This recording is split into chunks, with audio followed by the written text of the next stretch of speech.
오늘 이제 한덕수 전 총리 재판 얘기를 좀 해볼까 하는데 이 재판을 보면서 굉장히 귀에 쏙쏙 들어오는 증언들이 좀 있는데 의외로 최상목 전 부총리가 굉장히 많은 일들을 벌여놨더라고요 보니까요. 예를 들면은 그 이상민을 향해서나 한덕수를 향해서 뭔가 직언을 하는 느낌? 비상계엄 그 선포 이후에 그 사람들을 다그치거나 뭔가 좀 이렇게 화를 내는 장면? 이런 것들이 있었던 것으로 보입니다.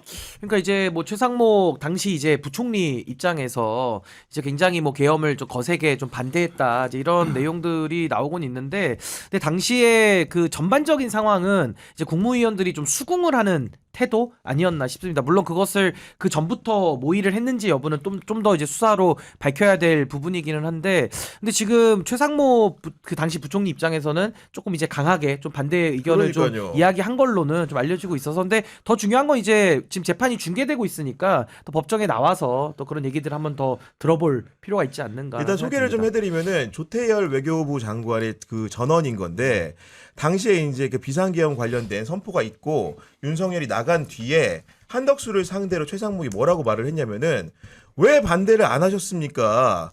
50년 공직 생활을 이렇게 마무리하려고 그러십니까? 라고 말하는 것을 조태열이 들었다. 이렇게 말을 한 거고 이상민을 상대로도 너는 원래 예스맨이니까 노라고 못했겠지 이런 말을 했다는 거거든요.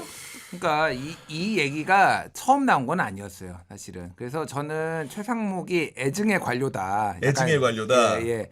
그러니까 실제로 대외 신인도의 비상계엄이 얼마나 악영향을 끼치는지를 알았을 거예요. 그러니까 그 얘기도 이제 본인이 얘기를 했고 나중에 이제. 그러니까 실제 이제 그때도 자기가 말렸다라고 했는데 저는 그건 거짓으로 보지 않았어요. 그때 예전에 이제 최상목이 얘기했을 때 좀 더 이제 디테일하게 이제 나온 거죠. 그러니까 사람 보는 눈이 아예 없다. 이상민한테 너는 원래 예스맨이니까 노라고 못했겠지. 지들끼리 봐도 그런 거야. 그러니까. 아니, 그러니까 평소에 이상민은. 행실을 보아하니까. 아, 네. 입안에 혀처럼 구른 이상민 너는. 그런데 한덕수 당신은 달라야 되는 거 아니냐. 총리로서 그리고 50년 동안 정권을 넘나들며 했으면은 이게 잘된 건지 잘못된 건지 알아야 되는 거 아니냐. 그러니까 최상목의 머릿속에는 어쨌든 그때 기재부 장관이었고 경제부총리였으니 이게 경제적으로 후폭풍이 얼마나 클지에 대해서 좀 뭐 생각을 했을 겁니다. 그러니까 그래서 그때 기억 벌써 이제 진짜 까마득한데 헌법재판관 임명하는 거 가지고 난리가 났잖아요. 그렇죠. 그때. 맞아요, 맞아. 근데 최상목이 어쨌든 헌법재판관을 임명을 해가지고 그렇습니다. 진행이 되게 했어요. 맞아요. 그때 최상목이 얘기했던 게 이거 안 하면은 끝도 없이 혼란에 빠지고 대한민국의 경제에 악영향을 미친다. 여기까지만 했으면 좋았는데 그 이후에 뭐 행적들이 너무 이제 사실은 휘둘리거나 줏대가 없거나 그랬던 거예요. 그래서 제가 오락가락하다 보니까 애증의 관료다. 애증의 관료다. 그런 말을 하는 거예요. 이런 표현 해주신 거고 사실은 이런 그 증언들이 법정에서 다 현출될 수 있는 거는 아마도 심리를 주도하는 그 재판장의 역할이 되게 중요한데 이진관 부장판사 굉장히 눈에 띄지 않습니까, 박수환 씨? 아, 이진관 네. 부장판사가 진짜 우리 국민들의 이 정서를 정말 반영해가지고 그 우리 입맛에 맞는 판결을 해달라는 의미가 아니라 맞아. 예. 그 판결 진행 과정에 있어서 깔끔합니다. 우리가 네. 정말 어떤 말도 붙이지 않고 믿고 지켜볼 수 있는 그런 상황을 만들어주는 게 저는 너무 만족스럽습니다. 그러니까 예를 들면은 이런 증언을 직접 본인 당사자 최상목이 나와서 하는 게 맞잖아요. 근데 증인 출석을 요구했더니 안 나오니까 어떻게 얘기를 하냐면은 그 이상민도 안 나왔습니다. 그러니까 증인들을 반드시 불러내겠다 이런 의지를 재판을 통해서 천명을 하는 겁니다. 이게. 그러니까 이제 이진관 부장판사는 지금 한덕수 총리 재판을 담당하고 있는데 정말 그 법관으로서 보여야 될 단호함이라든지 공정함 그리고 신속한 재판을 위해서 정말 좌고우면하지 않고 저렇게 하고 있는데, 저게 지금 조이대 체제하에서는 굉장히 어려운 일일 겁니다. 재판이 또 중계되고 있기 때문에. 근데 그런 거 전혀 신경 쓰지 않고 오로지 이 재판에만 집중하고 있는 모습을 보면서 저는 이 시대에 걸어다니는 정의, 걸어다니는 양심 아니냐.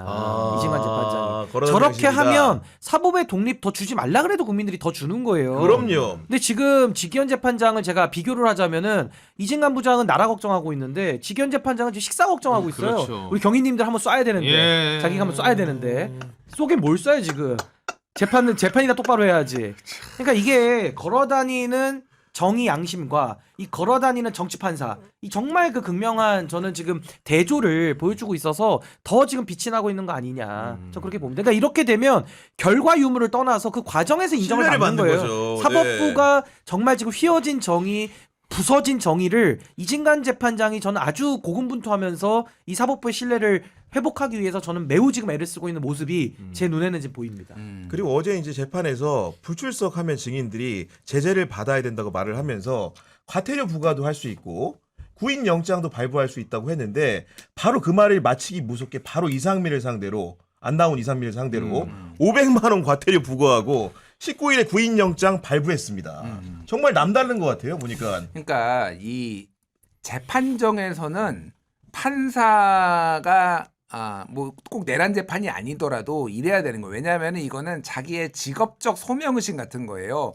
이 재판을 내가 어떻게 진행해야 되겠다. 그리고 얼마나 이런 증언들을 면밀하게 들어가지고 엄정하게 판단해야 되겠다라는 어떤 소명의식과 자부심 이런 게 있으면은 이렇게 되는 거예요. 그러니까 뭐 못 나오는데도 뭐 사유가 있을 거 아니에요. 먹고 살기 힘들어서 뭐 예를 들면은 바쁜 사람들, 직업적으로 불출석할 수 있는 사람들 뭐 이런 것들은 감안해서 한 번 더 나오라고 한다든지 뭐 이런 것들을 할 수도 있는 건데 이상민은 그런 게 없잖아요. 솔직히 그냥 나오면 되는 거죠. 나오면 되는 거죠. 구속돼 지금. 있는데. 네, 구속돼 구속돼 있는데 어디가. 뭐 지가 뭐 어디 가겠어요. 그러니까 그러니까네. 이거는 본인의 의지라고 보고 엄하게 이제 보겠다라는 거예요. 그러니까 아까 뭐 우리 신인규 변호사가 말씀하셨지만은 그러니까 재판은 이래야 된다, 판사는 이래야 된다라는 거를 지금 몸으로 본인이 증명하는 거 아닌가 그렇게 보입니다. 저는 우리 사법부가 꼭 명심해야 되는 게 사법의 신뢰라는 거 하늘에서 떨어지지 않거든요. 그러니까 결과의 공정과 결과의 올바름도 우리는 당연히 따져야 되지만은 과정에 대한 게 훨씬 더 중요한 겁니다. 근데 거기에 대해서 이미 지기현 재판장은 지금뿐만 아니고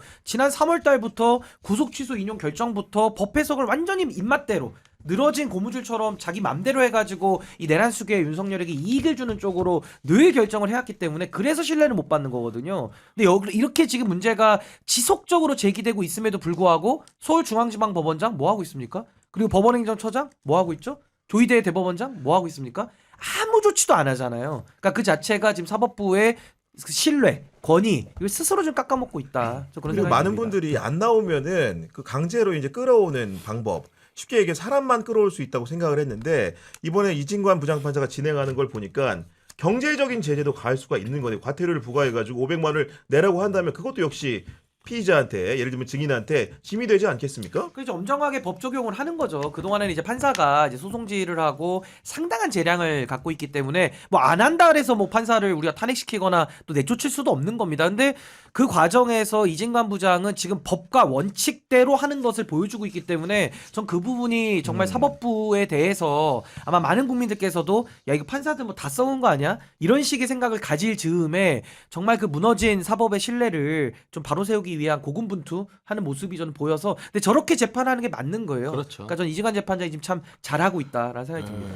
그리고 이제 그 많은 분들이 사실은 이제 한덕수 재판에 여러 증인들이 나오는데 지금 구속영장이 청구된 추경호도 그 중에 하나예요. 그러니까 특검이 어떻게 얘기를 했냐면은 추경호는 구속영장이 청구된 상태니까 증인 신문은 철회하겠다는 취지로 얘기했더니 이진관 부장판사가 안 된다. 안 돼. 안 돼. 나와야 된다. 이렇게 강력하게 특검보다 더 세게 얘기를 합니다. 그러니까 추경호 의원을 뭐 무슨 모욕 주기 위해서나 그런 게 아니라 그러니까 제가 이게 업의 본질에 대해서 얘기한 건데 재판관은 본인이 직접 뭐 언론 보도도 있고 뭐 있지만은 본인이 직접 들어야지 판단할 수 있다라는 거잖아요.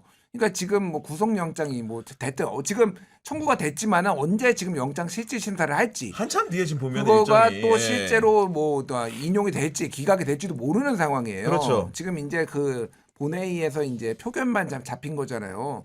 그러면은 그 기간 동안 뭐 합니까? 그건 나와야죠 당연히. 그렇죠. 예, 그러니까 이거는 본인의 계속 얘기하지만 판사의 어떤 업의 본질에 대한 집중력과 자부심이다. 그리고 이 재판이 얼마나 중요한지를 좀 인식하고 있다 그렇게 보여요. 그러니까요. 결국은 나와서 증언 거부를 하더라도 나와서 얘기해라. 이런 자세와 정신을 가지고 계속 이진관 부장판사 얘기하는 상황인 건데 마지막으로 잠깐 얘기하고 싶은 것은 우리가 트럼프 금관 도대체 누가 기한자냐 아이디어를 제공했냐 궁금해하는데 혹시 들은 얘기들 두 분은 좀 있으십니까? 누가 아이디어를 냈는지? 어떤 사람이 어떤 공무원이 아이디어를 냈는지 몰라요. 제가 이제 결과만 말씀드리면 제가 누군지는 말씀을 못 드리지만 외교부 공무원이 기한을 했고 실무자가 금관 기한을 했고 이게 국무총리실에서 전체적으로 총괄을 했는데 보고를 받고 대통령에게 주무차장이라고 할 수 있는 국가안보실 3차장이 보고를 해가지고 마지막으로 결정을 지었다. 그러니까 여러 가지 뭐 국정원설도 있고 그랬는데 정확하게 최초 기한자는 제가 외교부 공무원이라는 사실을 와, 대박이다. 좀 이렇게 확인했다는 좀 말씀을 좀 드릴 수 있을 것 참 같고 잘했네요, 그 거북선 모형 과거에 준 거 있잖아요. 그거 같은 경우에도 외교부 아이디어였대요. 얘기 들어보니까 그랬다는 설명인 거고 그리고 이제 선물을 우리가 보통 보니까 금관하고 이런 것만 티나는 선물, 보이는 선물만 받는다고 생각을 하는데 물어봤더니 사실은 안 보이는 선물 되게 많대요. 그게 무슨 얘기냐면은 공개적으로 준 거잖아. 금관은. 그거 말고도 한번 왔다 가면 다른 선물들을 외교 행랑에 싸서 보낸다고 하는데 제가 또 거기에 들어갔던 선물 하나를 새롭게 취재를 해왔습니다. 뭐예요? 어떤 거를 받아갔냐? 제가 취재한 결과 외교가를 취재해 보니까 그 트럼프 대통령 가족의 BTS 사랑이 정말 대단한 것 같습니다. BTS 멤버 전원의 사인이 담긴 CD와 그리고 캐릭터를 활용해서 한국어를 공부한 책자가 있는데 그 책자까지 실어가지고 외교행랑에 넣어서 트럼프 측에 전달했다라는 제가 첩보를 입수해서 여러분께 최초로 전달해 드립니다. 아니, 그러니까 외교부가 저도 아는 분들도 많고 그런데 네. 일 진짜 열심히 잘해요. 이렇게 훌륭한 인재들이 김건희 트위터 인증 받으려고 맞아. 쓸데없는 거에 힘을 낭비하고 체코 언론사에 메일 보내고 그러니까 그거 좀 지워달라고 막. 지워달라고 네. 하고 진짜 알겠습니다.